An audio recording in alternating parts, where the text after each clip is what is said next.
Hey, welcome to the Rundown with Ramon, a brand new edition. Grace, glad to have you here. Cheesecake Boutique, glad to have you here. Welcome to the Rundown with Ramon. My name is Ramon Ray, and you're in for an exciting episode today. And the reason why it's an exciting episode is because it's you. I'm excited that you're here, knowing that your energy is there, that you're here gives me the energy. And I hope that my energy here transfers to you as my buddy Glenn Lundy talks about, and it's going back to you. Maybe you join me today on the Rundown with Ramon, and you're not feeling so good, Grace.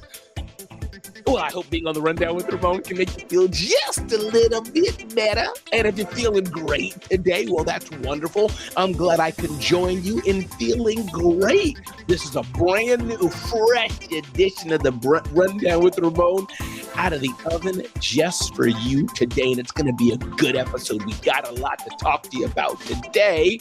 And I'm curious, by the way, if that music is too loud or if the music feels just right to you like this. Let me know how it feels. The music is good and a good volume. Say good. If the music is kind of loud, you wish it was down some, can you put down and let me know? Curious how that is. But it is amazing to hear from you, and I'm glad you're here. Indeed. A few things we're going to touch on with you today. Airbnb struggles to go beyond people spending less. It's losing some travelers to hotels. We'll talk about that, Joe. Glad to have you here, Joe. Good to have you here. Indeed. We're going to talk about a couple wants to save more for retirement, a college, a car, and a house. But how can they do that? How? We're going to talk about something very important, talking about empathy at a distance. What's up, Tim? It's always good to see you. Empathy at a distance, tips from Seth Godin. We're going to touch on switching from an LLC to an S corporation. That we're going to touch on as well. And hey, Deborah's here. Good day to you, Deborah. Glad you're here. How to deal with gaslighting from your boss, and I would dare say scholars with purpose from anyone. Kim Wyckoff is in the house too. Good to have you, Kim. Good day to you, Kim. 5 tips for writing meaningful thank you notes. How we can write more meaningful thank you notes. That's going to be pretty cool. I'm going to touch on something else here. Ooh, I just went away on my screen. That's okay. That ever happened to you? You got something prepared and you want to talk about it, but then boop, hit the wrong button. We're going to touch on trying to scale your startup. The odds are not in your favor. And some things that I've learned along the way in building Zone of Genius. So again, everybody, welcome to a brand new day. My name is Ramon Ray. Get to know me better at RamonRay.com. Get to know me better at zoneofgenius.com if you're liking this content information. And with that, let's get into a brand new edition of the Rundown with Ramon. Ding, ding, ding, ding, ding, ding, ding, ding, ding. Tip number 1, 5 tips for writing meaningful thank you notes. Thank you notes. Saying thank you is so important to do. But oftentimes we don't do it enough, Erica. Oftentimes we don't say that simple word, thank you, enough. So how can we do that better? How can we make a better impact in people's lives by saying the simple word, thank you? Just the act itself that you took the time to write is important. Just the fact that you took the time to write, to say thank you, is important. But how can we write better thank you cards that make a better impact? Jeremy, how do we do that? Well, there's a few tips. 1, the benefits of expressing gratitude are important because people like to feel appreciated. This is the human element. This is how humans were built. We're created by God to want to give thanks and receive thanks. It's part of our DNA, something we can't reject. So what are some principles of writing an effective thank you note? Because thank you is so important. 1, take the time to reflect. Don't just write the note, but why are you writing that note? What does it mean to you, or what doesn't it mean to you? Take the time to reflect. Number 2, thank those who are often forgotten.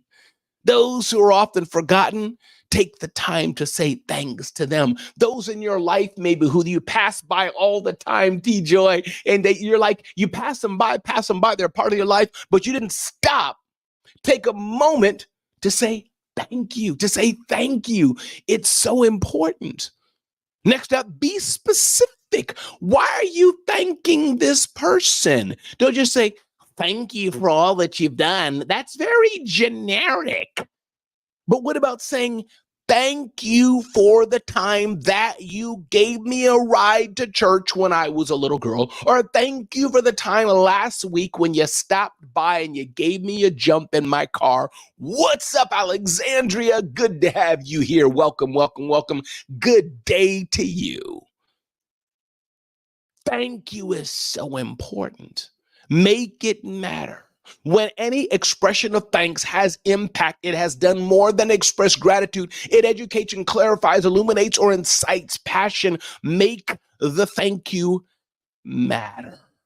Make it matter that people feel it. Understanding it's never too late. It's never too late to go back and say thanks to someone. Never too late to go back and express appreciation. Whether that was 50 years ago, well, 100 years ago is a bit too late. Stephanie, what's up? Glad you're here. But saying thank you for what you did last week. Thank you for what you did 5 years ago. Thank you for the impact you've been in my life is important. Saying thank you. This is important, everybody. Again, this is the Rundown with Ramon. My name is Ramon. We're spreading, by the way, this show is going across the spectrum. Somebody said to me yesterday, Ramon, I saw your show in the elevator. It's growing. It's growing because of you, and I guess because people are enjoying the content, that quick snippet of information to help people live their best life or start or grow their business. Next up, ding, ding, ding, ding, ding, ding, ding. Airbnb struggles to go beyond people spending less. It's losing some travelers to hotels. That's the news of the day, the economic news of the day from Business Insider, but not what I want to focus on and touch on today. I'm just curious. Are you an Airbnb person or a hotel person? Now, I happen to do both. In fact, today I'll be staying at an Airbnb with my family as we prepare for my daughter's wedding. So we are in an Airbnb because we need a lot of people in one place. But I also like a good hotel. When I travel and it's just me, I travel around the world, especially if it's a place that I am not familiar with, I prefer to be in a hotel. That's me. What about you? Other thing about Airbnbs, and Airbnb has come a long way, but once in a while you stay in a place and you're like, ooh, I didn't know it was like this, and you're unpleasantly surprised. That's no bueno. So I can kind of go both ways, but I think when you do an Airbnb, stay with a superhost if you can, even give people a chance. But if money and saving money, the cheapest way it is, you got to do what you can do. But if you can look at the pictures, if you can go on Google Maps and see what it is, I like that. Cheesecake Boutique says it depends on where I'm going, if I'm traveling alone or with a group. I agree 100%. Yes, indeed. So check it out. See if the owner's responsive or not. That's a big flag as well. And have fun, but it really depends on why you're doing it. Ha! Craig Caruso, he didn't even stop to pause. He's like Marriott all the way. I love that.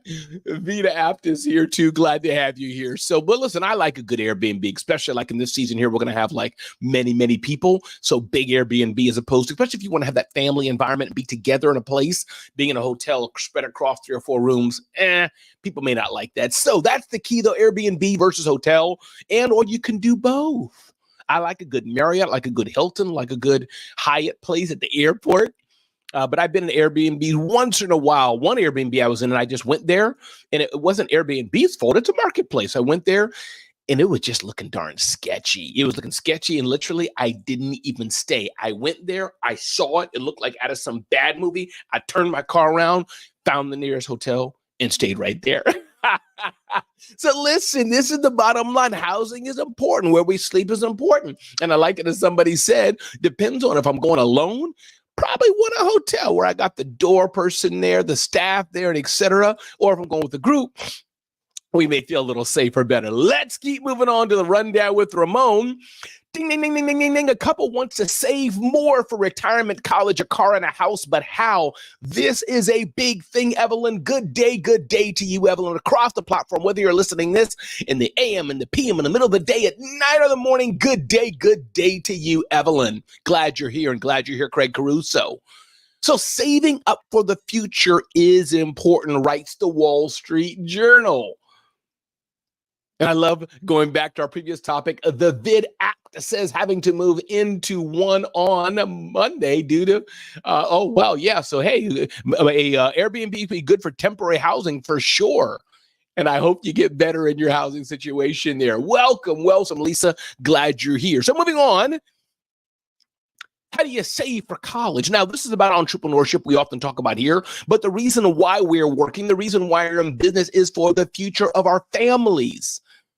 How do we save for the future? How do we build up our investment accounts? How do we help our children go to college if we choose to do that? How do we save up for their marriages? How do we save up for retirement? How do we save? So what do we do? Roughly 60% of their income goes to living expenses and 13% to savings, including retirement, college, and the HSA. The rest is discretionary spending. He would like to see closer to 50% going to living expenses and 20% to savings as a financial advisor. So that's one bit of advice right there. How are you allocating your money savings? That's tip one.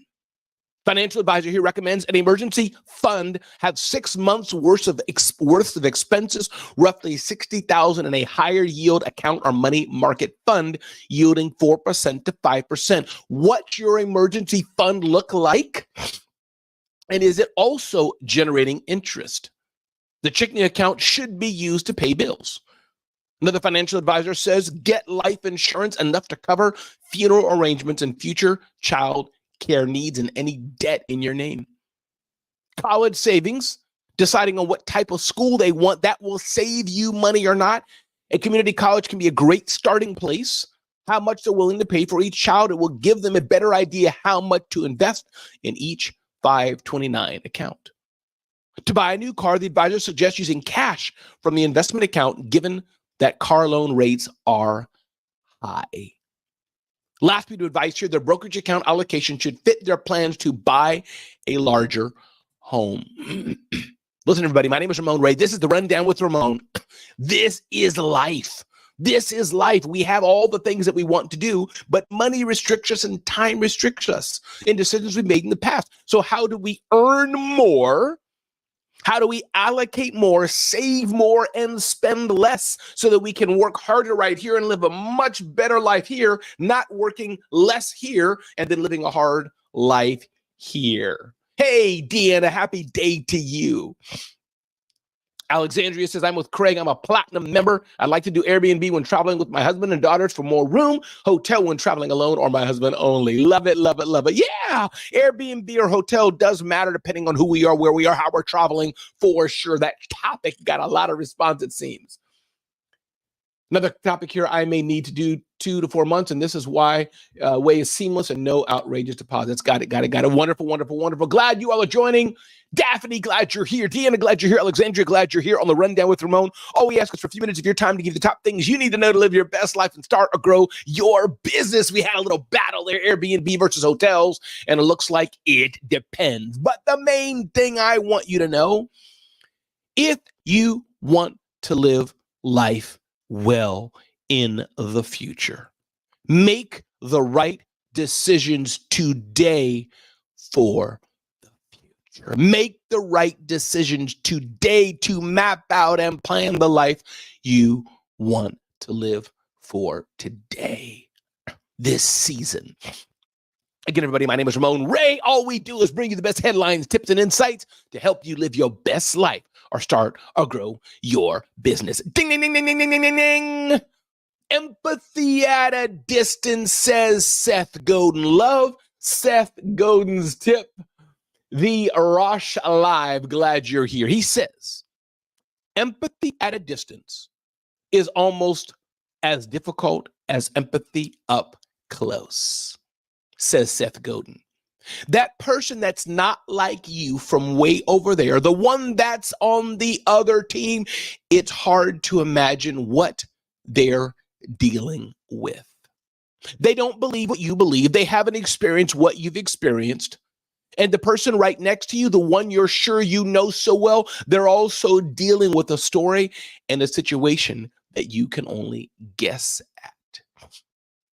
Empathy is really difficult. It's generally worth it because empathy is the key to connection, trust, and community. Ooh, that was powerful. Empathy is really difficult, acknowledges Seth Godin, but Seth says it's generally worth it. He uses his words very carefully because empathy is the key to connection, trust, and community. Do me a favor. If you appreciate the work of Seth Godin over the years, send him a note on LinkedIn. Send him a message, write a post, and say, Seth Godin, we appreciate you. Seth Godin has done thousands and thousands and thousands of articles over the years, millions of content he's done. Tell him and say Ramon said to let you know he said hi. But Seth Godin's not active on social media at all, pretty much, but he observes. So tag him on LinkedIn and say, Seth Godin, just wanted you to know we appreciate you. Send him a little note, tag him and tag me, and I'll respond as well. Hey, everybody, again, my name is Ramon Ray. This is The Rundown with Ramon. Glad you're here today. All we ask is one thing alone, to give you the top things you need to know to live your best life, to start to grow your business. Ding, ding, ding, ding, ding, ding, ding. Moving forward here in our tips of the day, how to deal with gaslighting from your boss. And you know what? I wanted to bring this out, not just your boss, from anyone. I love that. Cheesecake Boutique says they have 2 Seth Godin books. Absolutely. That goes back to saying thank you. Here's an article from Psychology Today from Melissa. Have you ever found yourself second guessing your own experiences after a workplace interaction? Perhaps you leave a meeting confident that your innovative idea was well received, only to find out later that your boss is taking credit for it. Or think about a time when your manager completely denied assigning you a certain project or task despite clear verbal communication. These situations can leave you feeling bewildered and wondering if you're just imagining things.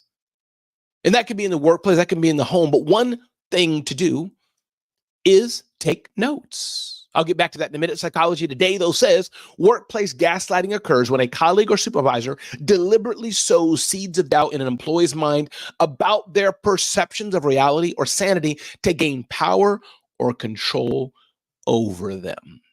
Some things they do: deny ever making promises, shift the blame, deliberately withhold information, unduly use criticism as a tool or a weapon. Have you ever gone through that? Work intensification is not really happening. That's one subtle form of gaslighting in the workplace, is around the perceptions of work intensification. People say, no, work harder is not really happening, but you know it really is. Justin, good day to you. Charles, good day to you. Some leaders acknowledge these pressures while others try to convince their workforce that work only seems to be multiplying. So how do you break free of this? One, document everything. You don't have to document everything like you're trying to get somebody in trouble, but documenting things, writing notes to yourself, emailing people and say, hey, it was great discussing with you today.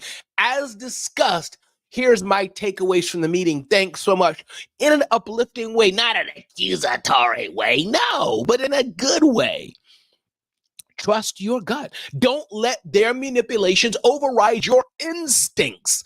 Acknowledge when something feels wrong or out of the norm. Seek support. Confide in a trusted colleague, friend, or therapist. Having an objective perspective can help you validate your experience. Set boundaries. Don't be afraid to assert your need for clear communication and respect. You can repeat things like, so this is what I'm hearing you say, blah, blah, blah, blah, blah, Jeffrey. And you go from there, or Jeff rather. Set boundaries. Explore options. If the behavior is severe or you feel unsafe, consider seeking help from HR or exploring legal avenues. So gaslighting is a real thing. People wanting to make you feel less than or feel like you're going crazy. Hey, Karen, glad to have you here today. But there's ways that you can deal with it. Don't let people think that what you're feeling or thinking is not true when you very well know that it is. All right. Moving forward here on the Rundown with Ramon. Hope you're enjoying it. Wanted to give you one tip, one thing that I've come across, and my encouragement to you all: check your website, check your content, check your social media on a regular basis. Go dry cleanings here in the house. Oftentimes we go along and we don't check our websites and things even on mobile. I encourage you to do that on a regular basis. Check your website plugins, check how it looks on mobile, check if your funnels are working, check if your email forms are working. For some reason, things can change from time to time. So I want to remind you, check your business. Don't just get so much working in or even on your business, but check to make sure things are working. Everybody, my name is Ramon Ray. All we want to do is bring you a few minutes of insight, tips, and strategies to help you live your best life and start to grow your business. Forbes writes today, ding, ding, ding, ding, ding, ding, ding. Why is it so hard to scale? A little article here about scaling your business. They're referring it to scaling a startup, usually as people want to build a bigger business. It's hard work, people. It's not easy to scale a business. And you don't have to scale per se, as Seth Godin has written about so many times and given us comfort and understanding that. But the version of scale that Seth Godin talks about is scaling to the size that you want. Scale to what works for you. That's what Seth says. And I encourage you to think about that. Maybe you want to be a smaller solo entrepreneur, a solo business, Cheesecake, and just you, and serve people one at a time. That's okay, but understand the pros and cons of that. Understand that you can only make so much money doing that unless you raise your prices. Or do you want to scale and serve and help people and have 10 to 20 employees or team members? That's a different set of headache. But you can have the potential to make more money because you can scale what you're doing beyond yourself. So the key is to understand how you want to scale and what you want to do. Listen, everybody, my name is Ramon Ray. This is the Rundown with Ramon. All we ask is for a few minutes of your time to get the top things you need to know to start or grow your business. I encourage you today, if you love this insight, love this content, check us out at zoneofgenius.com. Karen, check us out at zoneofgenius.com. And I encourage you to ask yourself, be clear on what you really want in life and in business. The clarity is so important. Be clear on what you want. And I encourage you, ask yourself on a regular basis, do you even want to be in business? Entrepreneurship, Kevin, is hard. It may not be for everyone's journey. You have to work and make an income and add value to society and your community. But being an entrepreneur, it's not for everyone. Ask yourself, are you hungry enough to get to where you need to be? Do you have the fire and hunger within you to get there? It's tough. The pricing that your business and your services are they premium where you can make a healthy profit and pay yourself and make the living for your family that you want? Or are they the cheapest in the market? Walt, ask yourself that. Understand the mindset of entrepreneurship is important and not easy always. What is your mindset like? Mindset is everything. And last but not least, as I always have to close out and say, ask yourself, what do you do best? What do you do best that makes you excited? That's being within your zone of genius. Everybody, my name is Ramon Ray. This is the Rundown with Ramon. Check me out at RamonRay.com. Check us out at zoneofgenius.com. Be sure to sign up for email newsletter.